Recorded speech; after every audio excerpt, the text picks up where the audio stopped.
My still legally wife, my former lover, and my ex-friend got busted for, as today's guest Gino Bisconti will say, drugs, guns, and having children in the house. Now, I know everything. I've said my piece in terms of... last night, if you watched Keno Casino in Simpcast, I spilled the beans on our as a group, our sexual proclivities. And I just want to say that turned out to be a lot for me. That turned out to be, I think, psychologically, like before I went to bed last night, that was psychologically draining to go back to that and talk to everyone about it. I know they wanted to hear it. I know people wanted to hear the details. And I'll say this. There's a couple reasons why I don't feel bad airing this laundry. Number one, those three got arrested doing something I told them was going to get them fucking arrested, was going to get them in serious trouble. It's also the reason that I left that whole situation, was the drug use plus the drama and the yelling and the fighting and all of this stuff, and then living a more quiet life at home after April left. And then there being kids involved, just really, it wore on me, but it wore on me too late, if that makes sense. Like, I'm not the good guy. I'm not the good guy because I finally did what everyone should have done, and I did it almost 6 months in. That doesn't make me a good guy. I fucked up. I did dumb shit. I was watching people do dumb shit. Just because I made a can of SpaghettiOs or cleaned a table or swept a floor here and there, doesn't make me, a good guy, a hero in this story. I fucked up. It just so happens that the other three people are even bigger pieces of shit than I am. So I maybe look better by comparison, but that's not, that's cold comfort. That's like I went 2-15 this year, but another team went 0-17. That doesn't make me a good team. That just makes me a couple games better than them. And so then all this stuff goes down, and Nick and Kayla and April all get arrested. Either April turned on the other two of them, or Nick basically lied to the cops and bailed her out. Kayla didn't lie to the cops. Kayla told the truth. Live-in nanny. Yeah. I think I believe... Now, when I was there, like up until 7 weeks ago, I can say for sure April was living and sleeping there because I was there as well. So she definitely wasn't just visiting. We were sleeping there multiple times a night, multiple times a week. We were staying there. So this thing that just visiting, her fucking credit cards were on the couple's nightstand. When I go visit people, I don't leave my credit cards on their nightstand.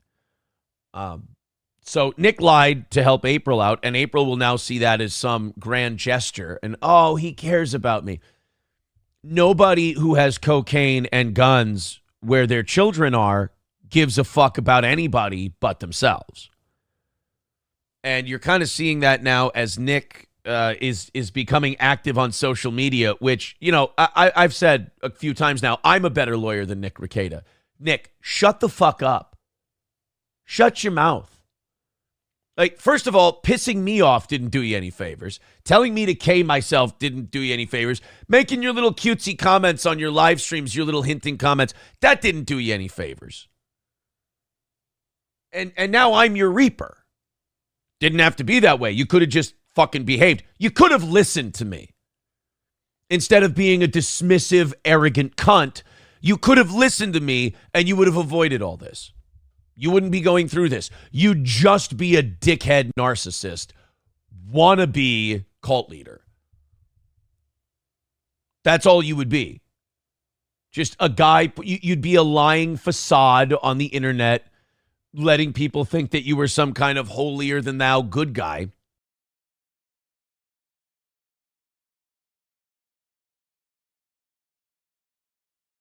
You could have lived that life. If you had just fucking listened. But every time I said, you're doing too much. I think this is a little bit much, guys. Guys, I'm not real comfortable with the drug use. Oh, no, you see, it's okay because I've done the research, and the research says, shithead, you went to imright.com and you just read until you liked it and then you stopped. Enough already. But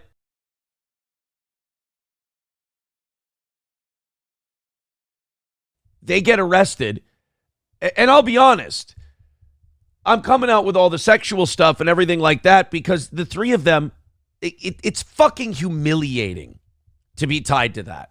And then for how cunty and arrogant and dismissive and in denial they all still were, I'm like, you know what? This whole thing, the story needs to be told. I gave them a chance to kind of respond and see how it was going to go after the arrest and to be humbled, and they weren't. And I said, you know what? If they're not going to tell the truth, I will. Here's what was going on. And as far as the sexual end of it, I don't feel the need to discuss it any further, if that's all right with everyone else. This case is going to be about drugs, guns, and child endangerment. So we'll talk about that, and we'll talk about it often because this is the craziest fucking thing I've ever been involved in. I've never been involved in anything this bananas. And it'll follow me around, and people will ask me about it. So fuck it, we'll just talk about it. But as far as the sexual stuff goes, I got that off my chest. That's what she... I'm done. I don't feel the need to discuss it any further. We all know what happened now. First of all, for any of you hearing me on Kino Casino or Simpcast last night and going, wow, Aaron, fucking cool, right? No, not cool. Not cool. It's disastrous. Opening up your marriage, sharing spouses, things like that. First of all, you're going to catch feelings. Second of all, you're going to get conflicted. Third, it's just going to, it's going to devolve into, I say, boy, there was pussy involved. Degeneracy. It's not a good thing to do. I don't recommend it. I was, as Kevin Brennan would say, a bad boy. I was a bad boy. So I can't recommend that lifestyle, as it were. I think if you would propose such a thing, as I look back on it now, if you could propose such a thing to your spouse, you guys are probably done. Like, you're probably just bored with each other. Not bored with each other, but you're probably just tapped out emotionally. I know this, like in a healthy relationship, you love and adore your partner and you don't want to see them with anybody else but you. So I don't, it was a bad call. You know, and then not getting out of there. There were, with the stories I've told, there were so many times where I should have gotten the fuck out and I didn't. And there's only one word for that, and that's coward. Like, there was a lot of cowardice on my part and a lot of bad judgment and a lot of really, really shitty decision making on my part.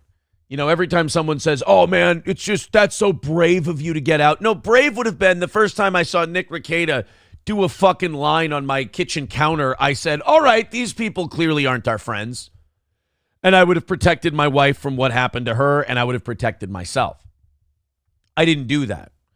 I will say this. I thought Star Wars Girl was fucking hilarious simping for Nick yesterday, saying that we were clout chasing. I didn't get a fucking bump. Well, he gave me a bump.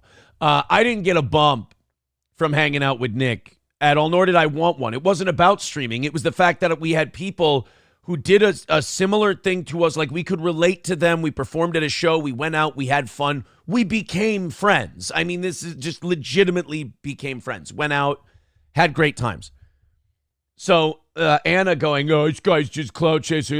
You know, simp harder for Nick, sweetheart. I mean, again, drugs, guns, and children. It's fucking disgusting. You should be upset with him. You should encourage him to get help if you give a flying fuck instead of running protection. I believe they're calling it nose guarding online. So spare me, sweet cheeks. Spare me all your righteous indignation. Go fuck yourself. I'll talk about what I went through. If that's all right with you. Just a fucking horseshit take from a real dumb person.